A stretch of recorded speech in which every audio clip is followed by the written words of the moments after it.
Isa kang introvert kung ikaw ay: una, ayaw mo sa gulo at maingay na paligid. Pangalawa, hindi ka madalas lumalabas ng bahay. Saka ka lang lalabas kung may importante kang gagawin or pupuntahan.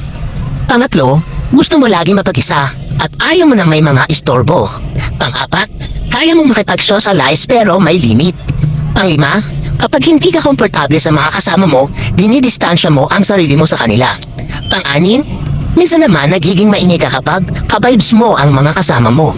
Pang-pito, hindi mo alam kung paano magsimula o mag-response ng conversation sa ibang tao. Kaya madalas ngumingiti ka na lang o di kaya tatahimik ka na lang. Pang-walo, hindi ka rin expressive na tao, kaya madalas kang ma-misinterpret ng iba. Pang-siyam, straightforward kang tao.